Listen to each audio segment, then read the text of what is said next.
we make that case all the time. I've spent quite a bit of time today on it already, but we've made a very strong case for Australia's exports not to be affected by this. If I could just deal with BlueScope, for example, as by way of example. And Mr. Mark Vassella, is he here from BlueScope? I think the up the back. down the back. There you go. Hey, how are you? Look, as he will can confirm, the BlueScope sells steel or ships steel from Australia to its plants on the west coast of the United States to make into essentially roofing products. I've discussed these in considerable detail with the President, with Wilbur Ross, with Steve Mnuchin, Gary Cohen and others. They are the West Coast market, because of the high cost of freight from the East Coast, imports its steel for the most part. There's not a history of it shipping steel from the East Coast to the West Coast. So this is a market that supports hundreds of jobs. I think it's over 700 direct jobs in BlueScope's operations on the West Coast. The consequence of imposing a tariff on Australian steel to the West Coast would be simply one of putting up the price of building in California at the expense of Californians and other people and other West Coast states, and it would also run the risk of course, demand destruction, that people would substitute other products for those steel roofing products. So there is literally nothing to be gained in the United States at all from imposing a tariff on Australian steel exports. So we've made a very strong case, and we are continuing to make it. Well, you made that case. You first made that case in Hamburg last year at the Group of 20 Leaders Summit, and where the Financial Review reported that both you and Matthias Cormann left that summit confident that there would be a carve-out. Then we were all together in Washington again last week, and I don't think you left so confident. If Trump doesn't give us an exemption, I'm sure we'll attract some inevitable criticism of the alliance, of the mateship theme of last week. What's your response to that? I mean, would you feel let down by Donald Trump, given he gave you an assurance? I think what I'll do is continue to make our case, both publicly, as I have in many forums, but also we'll continue the very intense private engagement. I think Australians know very well, everyone knows that I am a very staunch advocate for Australia's interests, whether it is dealing, regardless of who we are dealing with. And one of the consequences, obviously, which you warned about, is the potential for a trade war. Dr. Lowe just said previously that the best course of action is one of restraint, for everyone to sit still and do nothing. If these steel tariffs go ahead, I wouldn't, Phil. I wouldn't. So it's not to escalate the situation. From my point of view, as Australia's chief advocate, and I've been representing Australia in tough negotiations for some years now, and spent most of my life representing others in tough negotiations. I'll continue to focus on the goal, which is to ensure that as far as we can, that Australian exports are not affected. But there is literally nothing to be gained, even theoretically, in the US from imposing a tariff on Australian exports of steel, the case we've talked about here, for the reasons that I've described. And again, we've had that discussion extensively, whether it was in Hamburg last year or in Washington 10 days or so ago. Okay. If we could just remain overseas for a minute. There was news last night, or this morning our time, about the possibility of some détente, if you like, between South Korea and North Korea. President Trump has expressed sort of cautiously welcomed it as a development. But are you briefed to the situation? Are you I'm optimistic? Well, I'm kept very closely briefed on the developing situation on the Korean Peninsula. I'd respond in the same way other leaders have, which is with cautious, extremely cautious optimism. I mean, well, perhaps I should rephrase that. I'd say I welcome it, but cautiously, because we have had these glimmers of light before, only to be disappointed. The one thing that we must be very clear about is there must be absolutely no relenting in the economic sanctions against North Korea. It is vital that they are enforced, and enforced strictly in accordance with their terms, and that is the only means, in my judgment, and I believe our allies' judgment, that will see North Korea move towards denuclearisation. That's the only lever that we have, short of the obviously catastrophic consequences of conflict. Okay, and next weekend here in Sydney, you'll be hosting the special ASEAN Summit. Now, you announced that. Bill, Yes. It was back in Hangzhou, I think, That's the right. year before last, at the G20. Where I guess it's been described in one sense as a brokering role, if you like, just getting everyone around to talk. Are you disappointed that President Duterte from the Philippines has pulled out, and is there any suspicion as to why? Do you think they've been led President Duterte always said that he wasn't coming, right? So yes, of course, we would love him to be here, and we'd very much welcome his presence, but he'd always indicated he was not going to attend. He's not, I would say, he's not an enthusiastic attender of international conferences. Okay. We'll move domestically, Prime Minister. In your speech, you spoke about wages growth. You took a pop at Bill Shorten. But basically what you're saying is that, and this is one of the significant, I guess, gripes out there amongst the punters about flat wages growth. They've been flat for a long time. But you're essentially telling us today that the choice in the short term at least is either modest wages growth or longer unemployment queue. So is...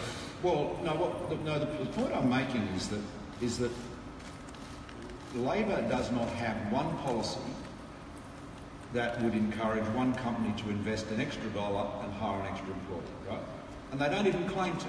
I mean, this is the big change. In 2007, Kevin Rudd ran as a John Howard light. He said he was an economic conservative. He criticised Howard for spending too much money. He went from boardroom to boardroom, proclaiming his love and deep affection for the business sector. The Shorten, on the other hand, is running a thoroughly anti-business agenda. He wants to increase taxes on businesses large and small, and on individuals, and on family trusts. He has no policies that would encourage investment, and as far as wages are concerned, he wants to support the ACTU dramatic increases in the minimum wage, which we all know would have the result of less employment. The big point of difference is this: is that we know, as used to be the bipartisan common sense understanding, because it is common sense, we know that the key to stronger wages growth is stronger economic growth. And that's exactly the point that, I don't know whether Phil Lowe made it in precisely those terms this morning, but it's made it many other times. It's common sense. You get more demand for labour, you get more investment, higher productivity, higher wages, labour shortages, people have to pay up to get parking. All the many employers in this room know exactly what I'm talking about. That is the key. Now, if you try to deny that on some sort of populist, ultra-left bandwagon, which is what Shorten seems to be committed to, insofar as he can be consistent on anything, the result of that is going to be fewer people in work, less demand for labour, and ultimately lower wages. So the choice, everyone says, you know, political contests are choices, and they are. But the choice hasn't been this stark for generations. And I think going back to the Whitlam era, as some people do, is, you know, you're getting into literally a different era. In the sort of recent times, this is the first time we have seen the Labor Party move far off to the left on an anti-business agenda, and it is one that is going to would be absolutely destructive of investment and of employment, of jobs and of wages growth. So it is a big gap. Well, mindful that the GDP figures are out in a couple of hours, when do you think people could expect strong wages growth? When might it become stronger? Well, as long as economic growth continues, you will see, and demand for labour continues, and as long as you get increasing investment, you will get, because the laws of supply and demand have not been suspended, you'll get stronger growth in wages, and of course you'll get higher productivity. The more investment you get, the more productive labour will become. Therefore, it will command a higher reward. If we look at the opinion polls, it appears that populism seems to be working. I mean, I don't think you'll get an argument with your policy approach from many people in this room, but out in the broader electorate, we're coming up to the 30 negative news polls, which was one of the metrics you cited at the time. Whatever Shorten seems to be doing is possibly working, or it might be a combination of some of the distractions with your government. What's your message to your colleagues and probably the electorate at large in a month's time, when I assume we're going to hit 30 negative polls, barring some miraculous shift in sentiment, which don't happen often? Why should they stick with Malcolm Turnbull's leadership and policy direction? Well, because it's working. 403,000 jobs last year. When I became Prime Minister, I said that I would deliver strong economic leadership. How do you measure that? Jobs growth, I would think, would probably be the key indicator, wouldn't it? That's what it's all about. We've had 403,000 jobs delivered, created last year, the largest in our history, the longest monthly run of jobs growth in our history. You talk about people outside this room, you talk about, the whole Australian community. If we're not talking about jobs, what are we talking about? So much of what is written in the political media and political commentary is of interest only, to the press gallery and I suppose political tragics who lap it up. If you go walk out of this conference centre, and you walk down the street, get the train, get the bus, go and have to chat to some people in a cafe or on a street corner, you will find that the big issues remain the economy, jobs. Will I keep my job? Will I get a wage? Will my business that I'm planning to start, is this the right time to start it? Will my kids be able to get a job? My son-in-law's lost his job. Will he be able to get another one? Well, these are the issues that are of the most salient importance, and that is why our laser-like focus on the economy, jobs and growth, you've heard me say it before, that is the key.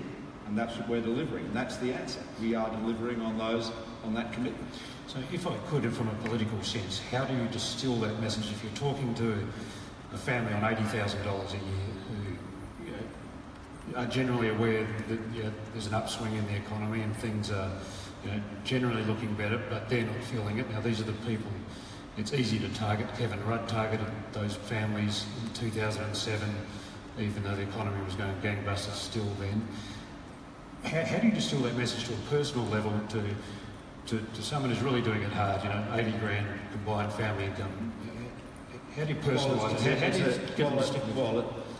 Phil, there are two things. There are many aspects of this, but two key ones. One is cost of living. One is ensuring that there is more money in the pockets of hard-working Australian families. We've already delivered one middle income tax cut, as you know, when we shifted the $80,000 threshold up to $87,000. that provided tax relief to 500,000 middle-income taxpayers. That is our focus for the future, is to provide tax relief for middle-income Australians. Of course, as I've said many times, the scale and timing of that is dependent on our budgetary circumstances. We're not going to compromise our return to surplus. But will they know when they go to the polling booth in the next 12 months when they will get their tax cut? People will be very well informed on all of our economic agenda by the time they go to the polling booth in 2019. But I wanted to say also, you look at energy prices, we have made some massive changes to energy. We have ensured that we have adequate supply of gas on the East Coast. That has been that's protected 60,000 jobs in energy-intensive manufacturing alone. We've seen the wholesale price of gas come down. Don't take my word for it, take Rod Sims' word for it, the ACCC. We're starting to see the cost of electricity coming down as more supply comes into the market, as the price of gas comes down, because that sets the price at the margin. We've got a host of reforms, abolishing limited merits reviews and so forth, relieves some of the price pressures in the future on poles and wires costs. So our focus is on ensuring there's strong growth, more jobs, better paid jobs. Everything drives to that. The tax cuts, the trade deals, the big investment in infrastructure, and wherever we can, we want to put downward pressure on cost of living, cost of living, and energy is a very good example of that. Terrific. Okay, well, we've run a bit over time, but if I could just ask you one final question, sure. Prime Minister. Do you support the Adani Gold coal mine and why? Well, the development of that mine is... The answer is yes, simply, but let me just be quite clear about this. This is a project that has gone through extensive environmental permitting, both at the state level and the federal level, mostly state level. All of that permitting's been done. It's taken a very long time. They are entitled to develop it in accordance with those permits. And so when Bill Shorten goes up to Queensland and he says, "Oh, I'm in favour of the mine," but then goes down to inner city Melbourne and says, "No, I'm against it," you can see what a risk he is to investment, to jobs, to the economic future and security of Australia, because it is completely two-faced. The reality is this: we have high environmental standards in Australia. Yes, so we should. If people want to develop mines in Australia, they've got to get through those environmental hurdles.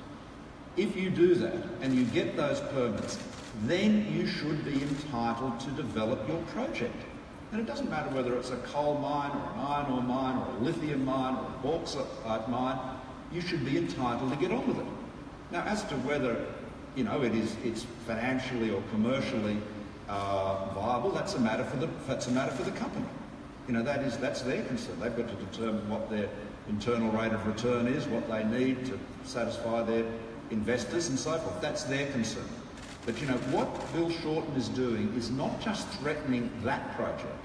He's threatening every other project, and he's threatening future projects. Because what he's saying is that he is prepared to cancel a project, to do as he promised to Jeff Cousins, use some, arcane legal argument to overthrow a project for which hundreds of millions, if not billions of dollars have been committed already, overthrow that in order to win a by-election in an inner-city electorate in Melbourne. I mean, it will have a shocking, chilling effect on jobs and investment in Australia. And the difficulty is he's contradicted himself. He said one thing in Queensland, another thing in Melbourne. He demonstrates that he lacks all conviction on this. It's this two-faced uncertainty that is going to be an enormous threat to jobs. So that is why it's going to be very important when the election comes next year that we win it, and that we are able to continue that reliable, certain, considered, pro-business, pro-investment, pro-jobs policies that we've been undertaking and which, just in case you were nodding off earlier, have resulted in 403,100 jobs created last year. And the election will definitely be next year. The election will, yes, the election will be next year. Cross your heart. Yes. Okay. Well, Phil, the election will be next year, I can assure you. There is no planned, intention or consideration given to doing anything other than having an election at the usual time, which will be in the first half of 2019. Okay, well, unfortunately that we've hit time, but thank you very much, Mr Turnbull, for your time, and a round of applause for the Prime Minister. Right,